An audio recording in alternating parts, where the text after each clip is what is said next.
Materia política, los hechos más importantes. Para analizar este tema en más o menos una hora nos acompañan aquí en el estudio Georgina Moret, periodista, también Gisela Rubach, directora general de Consultores y Marketing Político, Samuel Aguilar, politólogo y columnista de Financiero, Roberto Duque, abogado constitucionalista de la máxima casa de estudios. A los cuatro, muchísimas gracias por estar con nosotros. Gracias. Hola, gracias. Gracias, muy amable.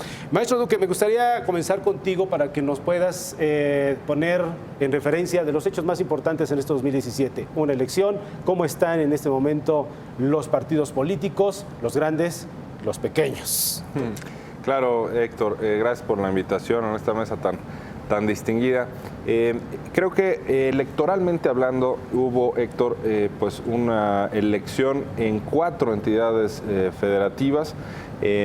Digamos, no es una elección muy grande en términos de padrón electoral, pero sí fue muy importante por lo que se eligió. 3 gobernaturas y la elección de Veracruz. Fue un proceso en el que vimos nuevamente los vicios que han dañado a la democracia en México, persisten, lo vimos muy claramente, prácticas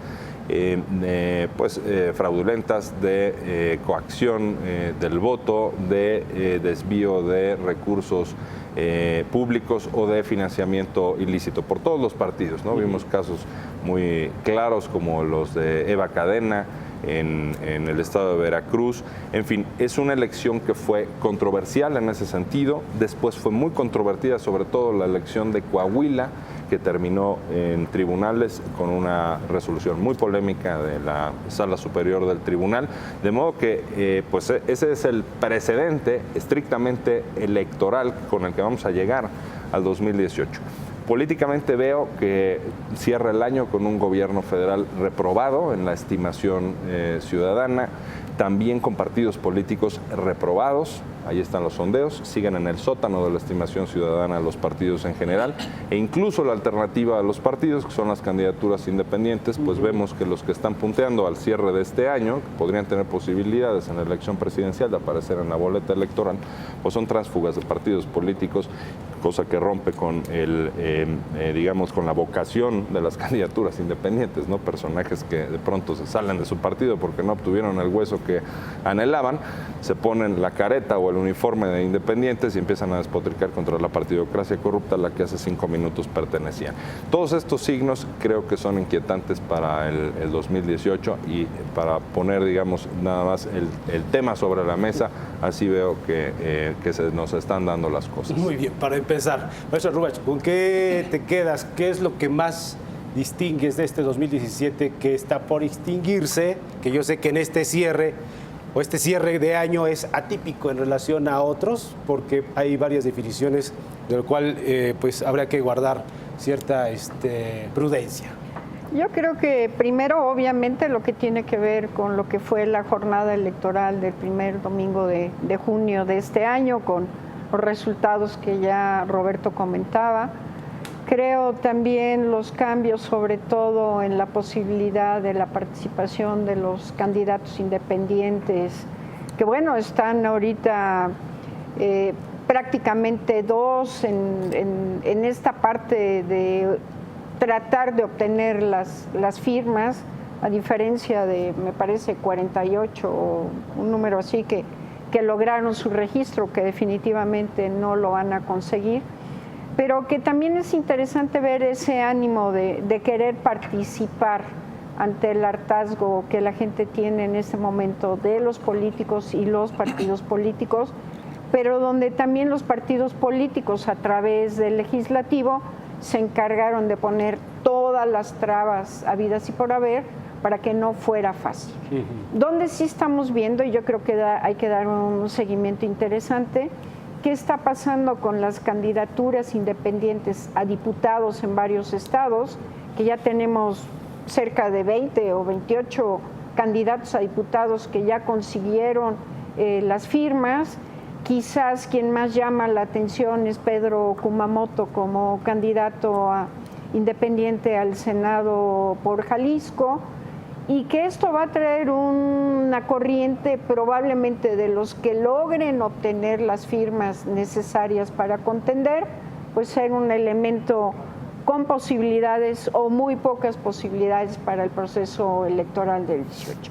Pero creo que lo que determinó y marcó este año es que en el PRI las formas no cambiaron, el método de elección que tiene el control el presidente de la República se volvieron a confirmar y a ratificar en algo que se llamó la famosa liturgia, y que quizás lo que más llama la atención de la decisión es que por primera vez el PRI llega a una candidatura a presidente de la República con un simpatizante, no con un militante, y que esto va a marcar seguramente la contienda para el 18 en el sentido de cómo se sentirá la propia militancia del PRI con esta candidatura, donde ya también se perfiló otra candidatura con estas características, que es la de la Ciudad de México, lo cual lleva a pensar cómo va a resolver el PRI las candidaturas en los otros 8 estados que tendrán candidato a gobernador. Sí va a priorizarse el perfil simpatizante, que incluso para eso se hicieron las reformas en Campeche a los estatutos y reglamentos dentro del PRI, ¿no? Entonces yo creo que esos son los temas que marcan. Creo que el otro escenario que marca muchísimo también, porque habrá que ver la respuesta de la gente, son los sismos, donde nuevamente, por más que se aplicó el gobierno federal, los gobiernos estatales y locales, la gente percibe que la reacción de la sociedad civil fue mucho más grande, rebasó al gobierno, y que en estos estados que sufrieron estos sismos, el hacer campaña para los políticos va a ser muy duro y muy difícil, y eso también va a marcar un antes y un después para el 18. Para mí serían los temas. Bien, vamos avanzando. Samuel, algo que los más tradicionalistas en materia política creían que nunca iba a pasar era unir el agua y el aceite, aunque a los panistas y a los periodistas no les guste el tema, porque finalmente sí pasó o sí ocurrió. No sabemos todavía en qué vaya a terminar, pero el anuncio de la definición de un frente con estos dos partidos y Movimiento Ciudadano se dio, y esto también parte caracterizó el 2017. Sí, yo creo que esto es uno de los elementos que tenemos como balance del año, pero la otra, yo creo que lo que tenemos al final del día es una desafección con la democracia. El resumen que dio de su informe Latinobarómetro dice que el 38% solamente de los mexicanos están de acuerdo con la democracia. Y yo creo que tiene que ver con todo lo que ha señalado tanto Roberto como Gisela aquí, de cómo fue el comportamiento de los partidos políticos, de sus candidatos en los procesos electorales que hemos tenido en este año, en donde no hubo absolutamente ningún tipo de respeto a las reglas electorales, y lo que vimos también es que hay una gran distancia entre lo que dicen las redes sociales y los votos que caen en la urna. Yo creo que todavía no pasamos del enojo que se da a través de los memes y lo que se materializa en los votos en las urnas. De tal manera que la construcción, por ejemplo, ahora del frente es una de las alternativas que se están planteando, pero yo diría que lo que vamos a vivir el próximo año como resumen de este 17 es que los partidos han entendido en estas elecciones que hubo tanto en Coahuila como en Veracruz, como en Nayarit, como en el Estado de México, es que nadie puede ganar ya solo. Así es. Porque ni siquiera estamos entrando, que es un tema me parece muy relevante, ya nadie se preocupa por la legitimidad, es decir, por cuánto vas a ganar. No, ya no está. Aquí está la consigna de que hay que ganar, haya sido como haya sido. Entonces, bajo esa consigna, lo que está quedándole a los partidos políticos como resumen en este 17 es: no puedo ganar solo y lo que tengo que hacer es formar una coalición. Yo creo que lo que vamos a ver justamente en el 18 como lección justamente de los partidos políticos y de la clase política en el 17 es: tenemos que coaligarnos, y para coaligarnos entonces tenemos que buscar la mayor cantidad de fuerzas políticas que sumen por muy pocos puntos que sea justamente esto. Yo creo que lo que vimos en este 17 deja uno, que no hay respeto por parte de los partidos políticos ni de los actores políticos y en general de la clase política a las propias reglas político-electorales de nuestro país, y eso es muy grave. Porque si no se respetan las reglas, bueno, entonces es la ley del más fuerte, ¿verdad? Con todo lo que eso implique. 2, que la única manera como se puede competir para poder tener más posibilidades de triunfo en el 18, la elección del 17 es vamos a coaligarnos. Bien. Y tercero, que yo creo que hay mucho ruido en la red, pero no todavía en este momento no se materializa ese ruido con la cantidad de votos que se cuentan en las urnas, y que como resultado de todo eso lo que tenemos es una desafección con la democracia. Así lo está diciendo el informe del Latinobarómetro, y yo creo que también incluso lo que tenemos que ver en este 2017 es que los procesos electorales cada vez, desafortunadamente, también van más acompañados de violencia. Es decir, el crimen organizado empieza a tener una mayor participación también en la definición, a veces de las candidaturas o a veces hasta de los triunfos, desafortunadamente. Bien, para abrir boca, Samuel, quien cree que sí puede ir solo es Andrés Manuel López Obrador, bueno, con el Partido del Trabajo, pero y a lo mejor el PES. Pero coaliciones. Exacto. Pero sigue siendo Andrés Manuel López Obrador. AMLO, Gina. Definitivamente sigue siendo Andrés Manuel López Obrador, y sigue, casi como lo hemos visto en todas las campañas, al final dando declaraciones que ponen mucho en duda su deseo real de ganar. A mí me parece muy interesante que el PES vaya con él. Creo que nos muestra esta parte que es muy religiosa de Andrés y muy contradictoria, ¿no? Porque tiene el partido Morena, ¿no? El 12 de diciembre define su candidato, pero es evangélico y va con los evangélicos. Y los evangélicos no creen en la Virgen de Guadalupe. O sea, todo finalmente en Andrés es para atraer votos y atraer a los mexicanos, de los cuales pues perfectamente conoce cómo pensamos. A mí sí me pareció muy interesante esto. Creo que los partidos pequeños también han agarrado una fuerza muy importante en estos 2 últimos años, tanto en 2017 como en 2016, en que demostraron que con ellos pueden ganar los partidos grandes, sí. Y eso es el Estado de México. El PANAL y el Partido Verde salieron verdaderamente fortalecidos, tanto que pueden definir ellos con quién se van, le dicen que sí al frente o que no, mejor me voy con el PRI, no, también tengo mis candidatos. Ahorita a todos, o sea, al PRI no le han asegurado nada, ni el Verde ni el PANAL. O sea, yo creo que eso es lo que hemos logrado, que los pequeños tengan mucho más fuerza de la que deberían de tener, porque ya no es su peso real, sino el peso que le dan a una coalición. Y creo que la aportación también es mínima, la aportación a la democracia, la aportación al desarrollo del país es pero ínfima, puede ¿no? ser la diferencia entre ganar y perder. Sí, y lo fueron en el votos. Estado de México, en definitiva. Sin ellos, el PRI no gana. Hubiera ganado Delfina, que no sería Delfina, sino Andrés Manuel, como tú decías. Entonces yo sí creo que esta es una de las grandes aportaciones que nos está dejando desde el año pasado la democracia mexicana, ¿no? De cómo los partidos pequeños se súper fortalecen, se vuelven muy importantes para los partidos grandes para poder ganar elecciones. Y creo que Andrés Manuel López Obrador nos está mostrando que todavía a 3 elecciones tiene mucha fuerza, pero yo no veo una elección de 2. Yo sí veo una elección de 3, sí. ¿No?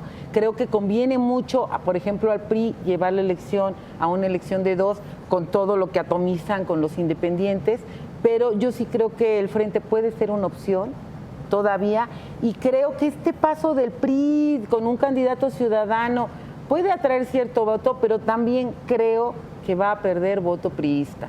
¿Por qué? Porque sí hay quienes salieron raspados. Bien, bueno. Y quienes están molestos. Ya lo iremos revisando.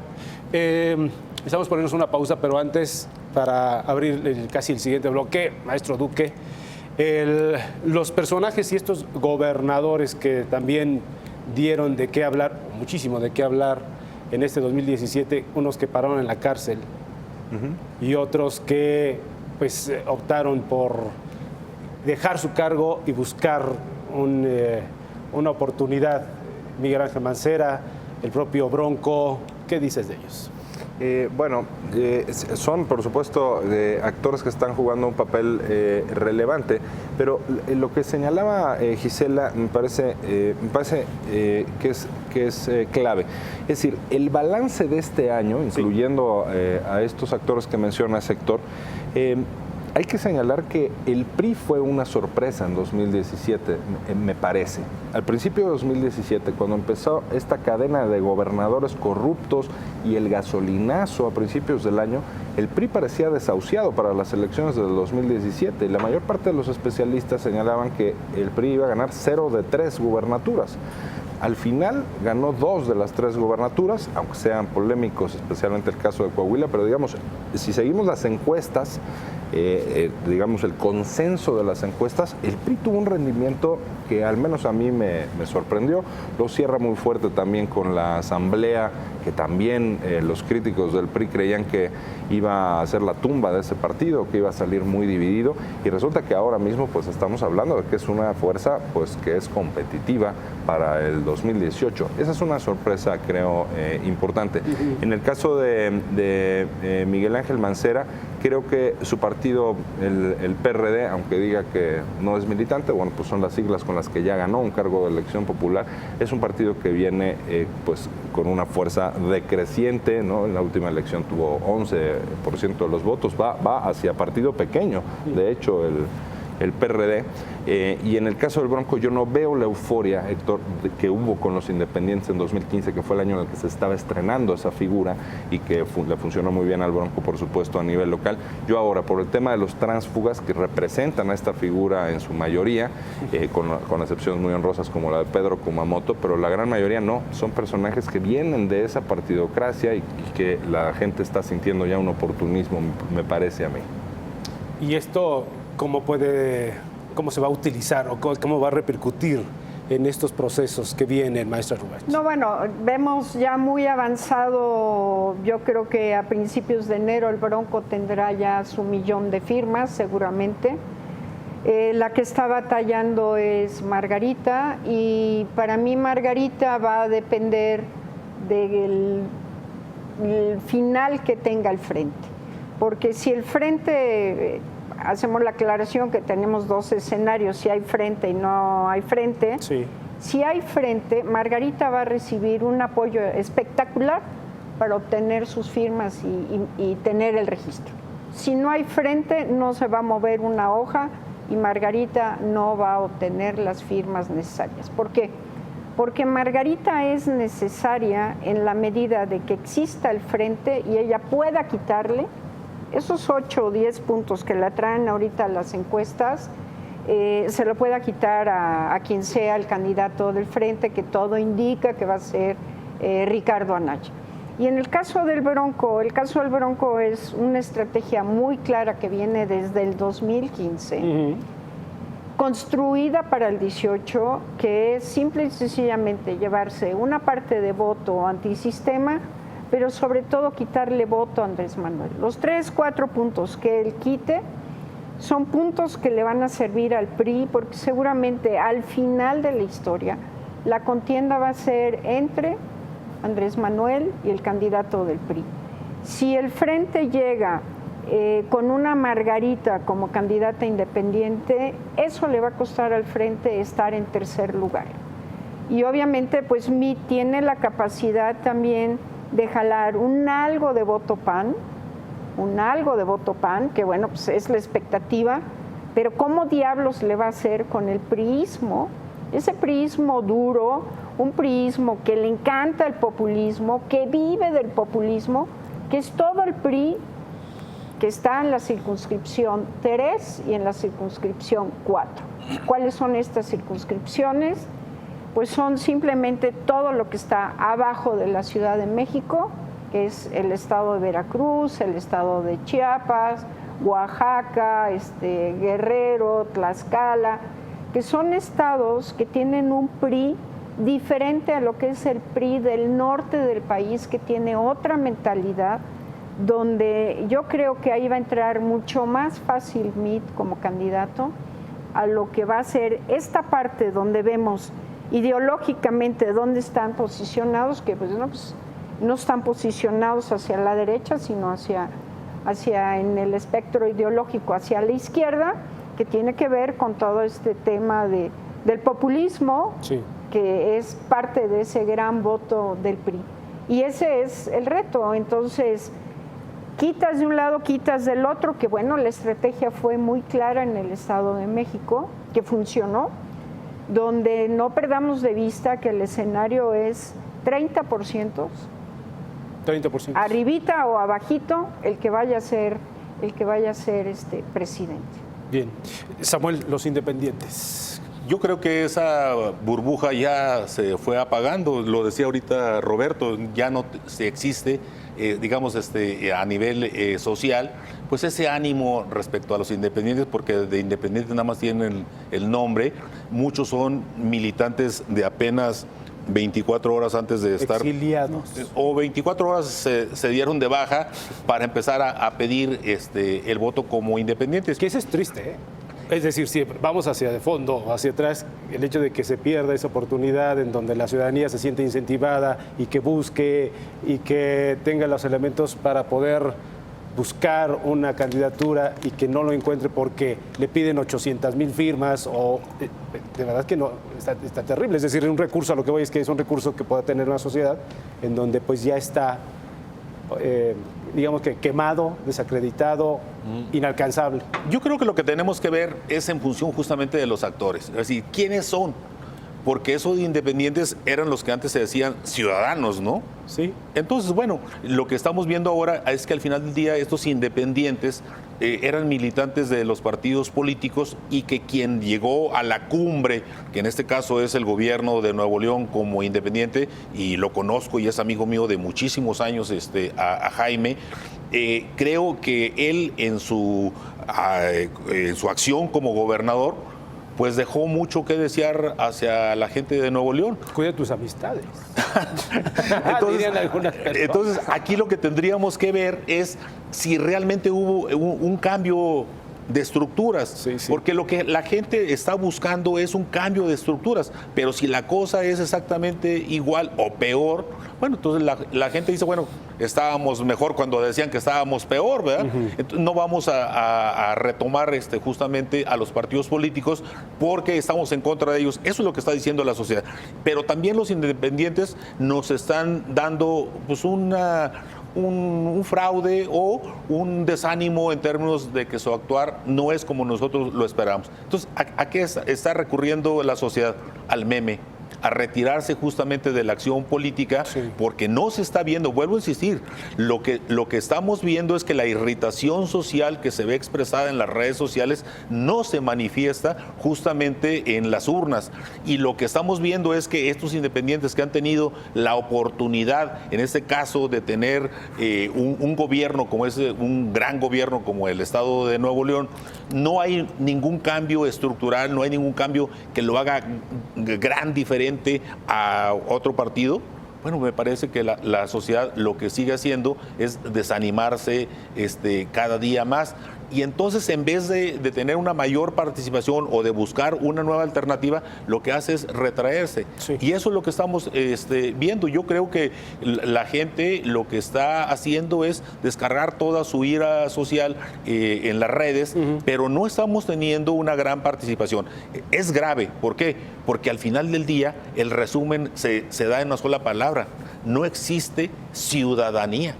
Bien. Lo que tenemos aquí es un montón de gente que está muy irritada con la clase política, ahora ya los incluye a todos, también sumados los independientes, pero no estamos encontrándole una respuesta. Y el problema es que está entrando a una desafección con la democracia, pero hay otro tema también importante, Héctor, que es que hay instituciones que en muchas generaciones no habíamos visto que estuvieran acéfalas. Y entonces no solamente es la desafección, sino es la ausencia de titulares en dependencias que creíamos que pueden ser muy sólidas, incluso cuando tienen una cabeza, aún y cuando no estamos de acuerdo con su actuar.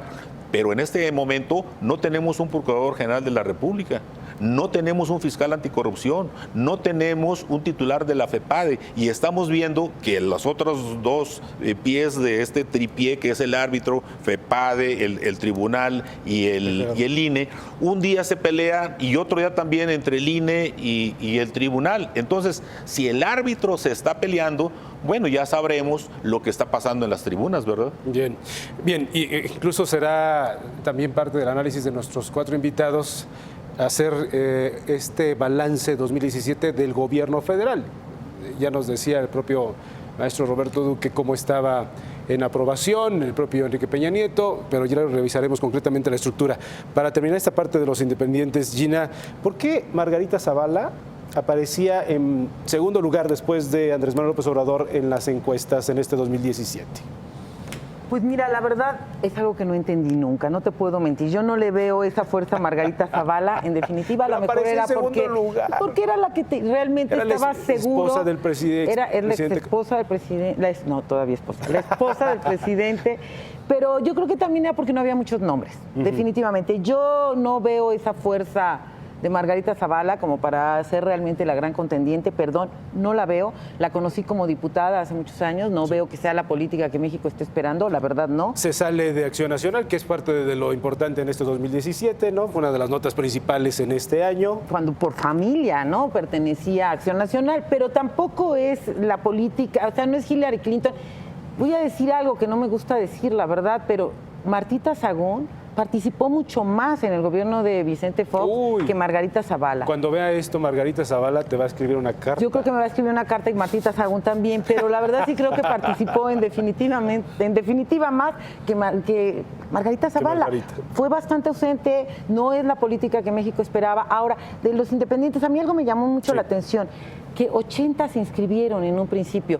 Yo creo que la ciudadanía, de alguna forma u otra, sí estaba interesada, claro. Me pones 866,000 firmas, pues en 17 estados, es casi imposible de conseguirlo para un ciudadano de a pie, normal, que no tenga el apoyo de un partido político. Entonces yo creo que eso es lo que revienta mucho las candidaturas independientes. Y creo que lo que estamos viendo, lo que decía Samuel, es muy importante. No estás dando salidas, estás dando exactamente lo mismo. Se habla de un frente ciudadano que se están repartiendo las candidaturas 3 partidos, mucho, ¿no? O sea, lo que están participando los ciudadanos es mínimo. El PRI sale con su liturgia, la misma forma de elegir al candidato. ¿Y dónde está la gente? ¿Quién está tomando en cuenta el descontento social? Que lo estamos viendo en los grandes niveles de inseguridad, lo estamos viendo en la falta de instituciones, lo estamos viendo en que ya verdaderamente hemos llegado en México a una falta de seguridad jurídica que temes comprar algo porque todo te sale mal. Entonces, yo sí creo que hay un problema que no están viendo los partidos políticos, que vamos a llegar a esta próxima elección igual y que después van a venir las consecuencias. Bien, con esto hacemos una pausa, continuamos este balance 2017 en materia política en nuestro país con nuestros 4 invitados, así es que no se despegue, tenemos más.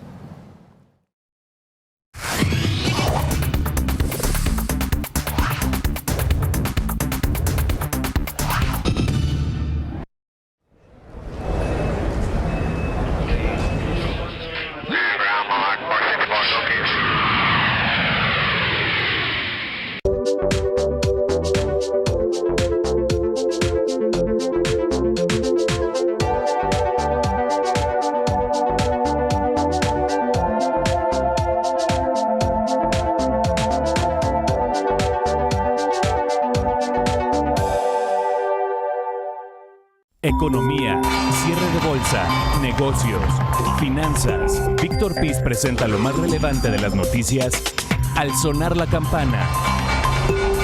Porque reconoces lo importante, el financiero Bloomberg.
protegidos todos los ciudadanos de este país.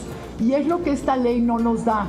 No se trata de hacerle maquillaje al articulado y que con eso vaya a quedar bien, porque no es cierto. O sea, los artículos que cambiaron no dan para que tengamos una regulación real a las Fuerzas Armadas.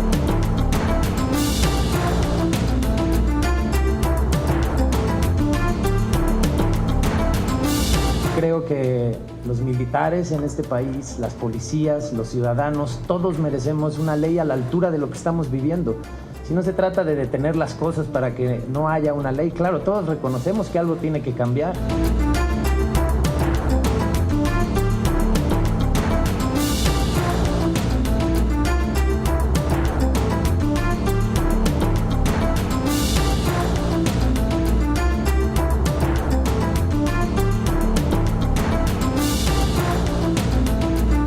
Was a thoughtful and substantive conversation, and it will go on for a while, and in the end, we're all going to win. Both countries, we're all going to win.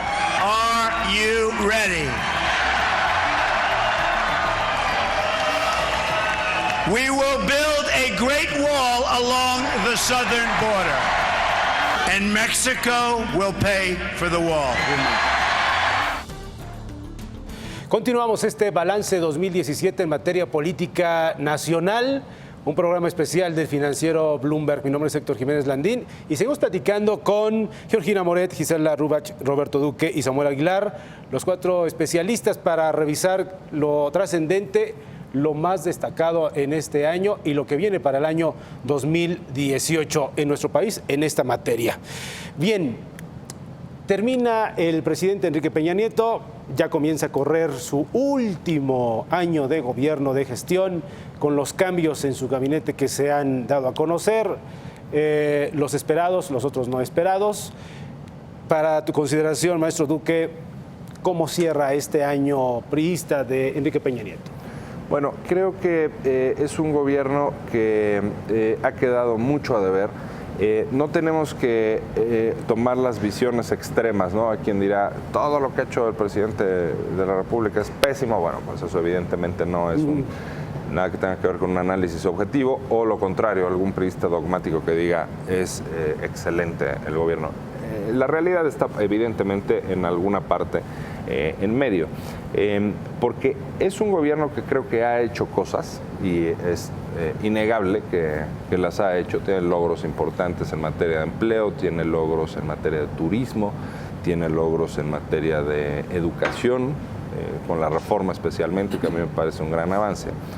Pero ha quedado, su saldo, digamos, es bastante negativo en el tema de seguridad en primer lugar, que es lo más delicado para la gente y es además el primer deber que tiene un Estado, ¿no? Velar por la seguridad de sus nacionales. Ahí ha fallado el gobierno, y el tema de corrupción, que es junto con la seguridad seguramente también el más sensible quizás para la ciudadanía. Esto tiene el presidente Peña Nieto con unos niveles de popularidad muy bajos. Entre el 80, el 75 y el 80% de desaprobación anda más o menos, que es altísimo, ¿no? Fue un gobierno que arrancó con una expectativa muy elevada, ¿no? Con el Pacto por México, tenía una valoración muy alta, y está pues entrando a su último año en condiciones muy, muy distintas. Ahora, ¿qué hay de gobiernos locales que comentábamos en el corte hace un momento? Creo que pues gobiernos del PAN que gobiernan algunas entidades del norte del país tienen el problema de la seguridad también, y vemos que los índices están en muchos casos aumentando dramáticamente, ¿no? Y al PRD, que pues de lo poco que le queda es la capital, tiene también muy mala aprobación. Es también una persona que llegó con una altísima votación, más del 60%, y por supuesto aprobación, y ahora pues no las ha tenido consigo Miguel Ángel Mancera. Entonces yo diría en pocas palabras, están reprobados los gobiernos federales y locales en términos generales. Reprobados. Maestro Rubach, con las últimas declaraciones del presidente Enrique Peña Nieto, con algo tan sensible como el tema de la corrupción. En el foro que tuvimos en El Financiero decía, pues es que todo el tema de la corrupción, hay un bache, es un tema de corrupción, hay un semáforo descompuesto, es un tema de corrupción. Que si hubiéramos estado ahí, lo hubiéramos dicho, señor presidente, es muy probable que en una de esas cosas también haya corrupción. Pero pareciera que el presidente ya se quiere ir. ¿Qué piensas? No, yo creo que todavía le faltan 11 meses y cachito donde van a pasar todavía muchas cosas, no solo con la parte del proceso electoral. Tenemos un vecino que es el señor Trump, sí, que nos tiene todos los días a las 6 de la mañana pendientes en el Twitter a ver qué cosa va a decir, donde, bueno, pues bastantes fuegos tiene ahorita en varias partes del mundo, pero con efectos muy directos para nosotros, que es todo este tema de la disminución de la tasa de ISR para las grandes empresas, donde obviamente esto va a tener un impacto para nosotros aquí en México. El otro tema que sigue siendo un volado, que va a pasar con el Tratado de Libre Comercio, y que Trump tendrá mucha habilidad de interferir seguramente en el proceso electoral de México el año que entra, porque recordemos que para Trump el 18 es muy importante. Trump tiene que mantener su mayoría en el Congreso el año que entra, su mayoría republicana, y que muchas de las cosas que él está haciendo es cumplir promesas, no está haciendo nada fuera de eso, de lo que prometió en campaña, pero cómo mantener esa mayoría, porque para él su proyecto es la reelección del 20.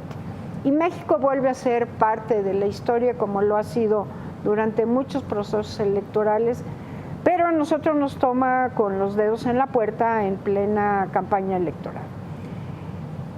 Yo siempre he dicho, y lo he dicho todo este año, jamás en la historia de este país un presidente había detenido a tantos exgobernadores y en la cárcel como los tiene Enrique Peña Nieto. Curiosamente, nadie le reconoce. ¿Por qué? Porque, bueno, pues hay actos de corrupción. Hoy se está haciendo, maestro. No. Hay actos de corrupción dentro del propio gobierno que tampoco se tomaron decisiones. Tiene a 10 o 12 gobernadores en la cárcel, sí, no solo priistas, sino también un panista que ya está más con una patita afuera que adentro, con todo y el enojo de la gobernadora de Sonora por lo que va a pasar. Un combate en algo que será seguramente el gran tema en la campaña el año que entra, que es el tema de la corrupción, sí, pero que ya llegamos a un nivel de percepción que no importa qué haga el presidente, todo es culpa del presidente. Y yo me regreso al 2002, que a todos se nos ha olvidado. Peña Nieto ganó con el 32% de votación PRI y 6% de votación del Verde. Lo cual quiere decir que el 62% de los mexicanos que votaron, no votaron por él. Él entra como el presidente de México con el nivel de aprobación más bajo. Para mí su parteaguas, porque además está muy marcado, fue la famosa reforma fiscal, donde en lugar de salir con una estrategia de, bueno, te vamos a subir los impuestos, vamos a hacer esto, vamos a hacer lo otro, pero vamos a combatir la corrupción, que era la parte sensible, no se hizo. Y el gran cuello de botella de esta administración es que viene de un proceso, de una administración muy exitosa, que fue la de Peña Nieto como gobernador del Estado de México, con un modelo de comunicación, que ese mismo modelo de comunicación se quiso traer a la presidencia de la República, donde el Estado de México es un estado de 32. Entonces el modelo de comunicación durante todo este tiempo truena, las crisis no se saben enfrentar y que esto va todavía peor en el tema de los costos. Y tenemos un presidente que se vuelve muy activo con este tema de los sismos, donde es una catástrofe, algo que empezó a decir él, pero que lo completó otro reportero, que se volvió todo un tema casi trending mundial en un minuto, en 5, ¿no? Entonces ya no importaba el temblor.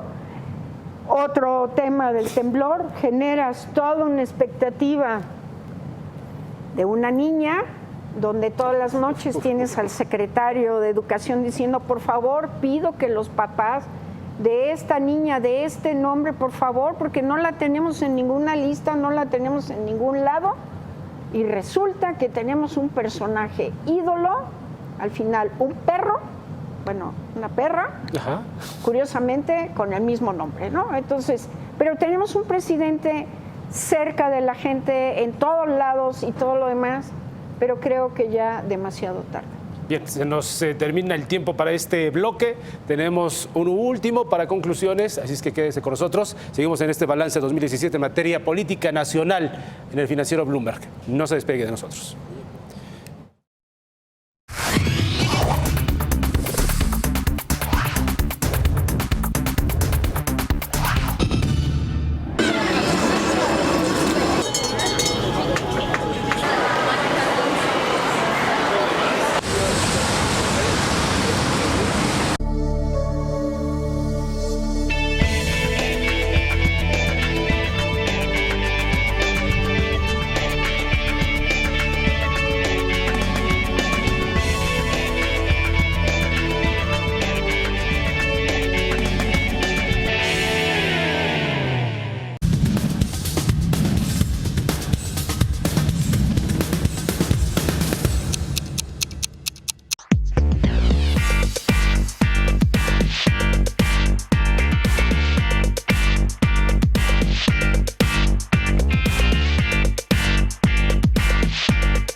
¿Cómo acabaron los mercados financieros y cómo arrancó el mercado político?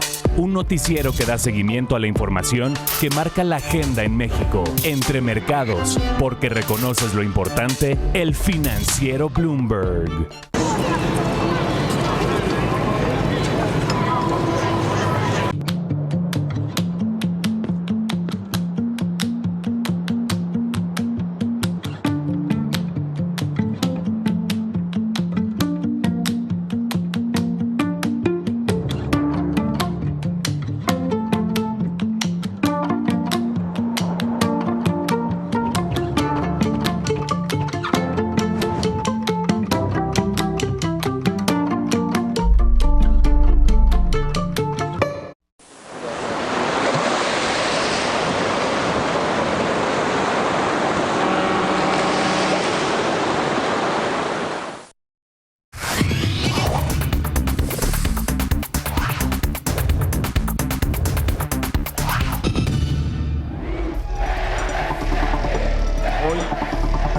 recorro el país, recojo las necesidades específicas.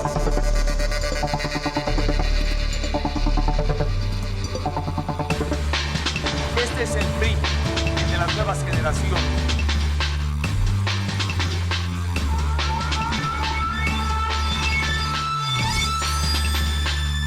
Hará la entrega del Lábaro Patrio al ciudadano Enrique Peña Nieto.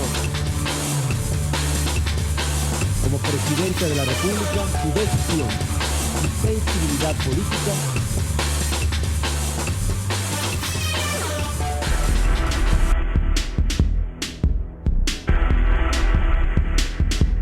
me inscribo por amor a México, porque estoy convencido que tenemos que trabajar con rumbo cierto y con experiencia, construyendo y no destruyendo, en diálogo y no en confrontación, porque vamos a poner al centro de este gran esfuerzo nacional a la persona, al mexicano cuya integridad y seguridad vamos a proteger.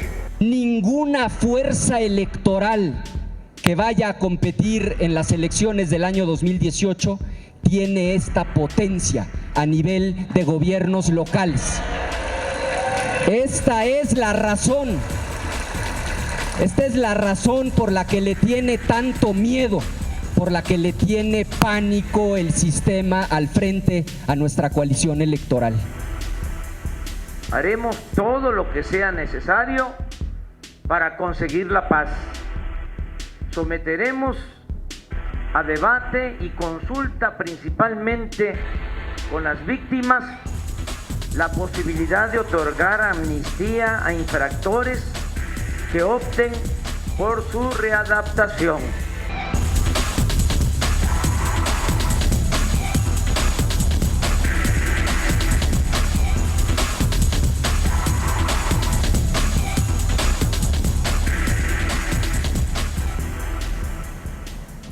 Casi cerramos este balance 2017 en materia de política nacional con nuestros 4 invitados. Así es que vamos a comenzar con Gina para cerrar, Gina, contigo y después con Roberto, con Gisela y con Samuel.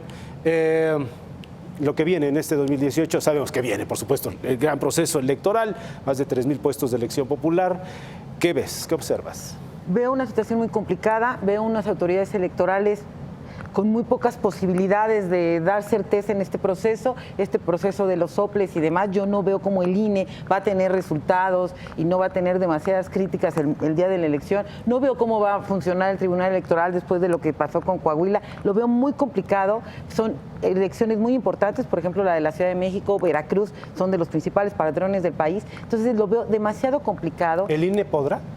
Yo lo veo muy difícil que pueda. O sea, si no pudieron en las pasadas elecciones y en las de 2006, ¿no? Y en las de 2012 salieron bastante raspados. Imagínate cuando tienes bajo su responsabilidad todos los procesos que son 30 estados en procesos, 9 gubernaturas, Presidencia de la República, senadores, y además después de lo que pasó en Coahuila con el Tribunal Electoral, que nunca entendimos cómo validó esa elección, yo creo que llegamos con mucha incertidumbre y con mucho temor a lo que suceda. Si sigue la impunidad, yo sí creo, en este país como está, porque no solo es la corrupción, también la impunidad, vamos a situaciones muy difíciles y el próximo presidente entrará con grandes dificultades a gobernar. Bien, gracias, Gina. Samuel. Bueno, yo creo que cerramos el año con muchas dificultades. Es un año donde económicamente las reformas no se vieron y que la economía realmente en términos de promedio en el sexenio está creciendo solamente al 2%. Seguramente este año 2017 estaremos cerrando solamente a 1.8%, pero además con unos nubarrones muy negros enfrente para el 18 y el 19. ¿Por qué? Nada más doy 2 temas. Uno, lo que pueden ser los resultados de la renegociación del Tratado de Libre Comercio, que sea que sí o que no, de todos modos a México no le va a ir como le venía yendo de bien desde 1994 a la fecha, y eso va a traer repercusiones económicas y sobre todo, bueno, las repercusiones económicas serán en términos de desempleo y esos son problemas sociales. Y el segundo punto es la reforma fiscal de Donald Trump, en donde esta reducción de cobro de impuestos para las empresas puede ser que muchos corporativos que ahora están asentados en nuestro país cambien su domicilio fiscal hacia Estados Unidos, y eso puede llevar 2 o hasta 3 puntos del PIB hacia el extranjero. De tal manera que estamos cerrando el año desde el punto de vista económico 2017 con 1.8, creo que en resumen ese será el promedio de crecimiento, y eso tiene repercusiones sociales, y esas repercusiones sociales son justamente, entre otras, aparte de la inseguridad, de la corrupción, de la violencia, de todo esto, es lo que va a tener también repercusión para el próximo año. Otro tema que me parece importante es el crecimiento de la pobreza y de la desigualdad. Creo que el resultado justamente de esta baja en el crecimiento económico, lo que tenemos es un incremento de la pobreza y tenemos una polarización mayor de la desigualdad en nuestro país. Lo que va a hacer es que este enojo social, esta irritación social se vuelva uno de los elementos para el 18. Gracias, gracias, Samuel. Para terminar, maestra Rubach. Bueno, yo concluyo este 2017 tiene que ver con dos cosas. Un PRI que no está muerto, un presidente que es el presidente con los niveles de aprobación históricos más bajos desde que se mide la aprobación de los presidentes, pero que la decisión que se tomó en términos de la candidatura es para enfrentar lo que viene para México en los próximos años, que no es un tema político, sino es un tema económico. Por eso la decisión del regreso nuevamente de los tecnócratas al poder, que esto pues va a marcar, junto con lo que nos platicaba Samuel como escenario, que la política es lo que va a marcar. Y para el 18 yo veo un tema de un Andrés Manuel que nadie le va a hacer nada más que él mismo, como siempre, y que el PRI por muchas cosas se va a volver competitivo y entrará en la contienda donde muy probablemente al final se vuelva una contienda de dos. Muy bien. Maestro Duque. Bueno, es un año electoral el más grande en la historia del país, porque sabemos que se han ido empatando los calendarios electorales. Fíjate, Héctor, van a ser más de 18,000 cargos, ya incluyendo síndicos y regidores de elección popular los que van a estar en disputa. Por lo tanto, el número de candidatos son centenas de miles de candidatos.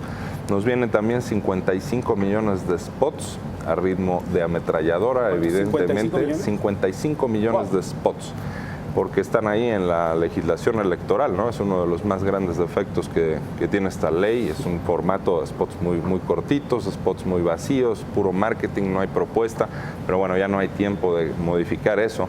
Entonces, claro, es un año electoral con estas características, y creo que es importante pues prepararnos para ello como ciudadanos y como votantes, ¿no? Habrá que estar alerta a la oferta política que vamos a tener y a los planteamientos que hagan los candidatos pues de nuestras respectivas demarcaciones, porque además es una elección que enfrenta visiones muy distintas, muy distintas de país. Entonces, lo peor que podríamos hacer pues es tener apatía, no participar.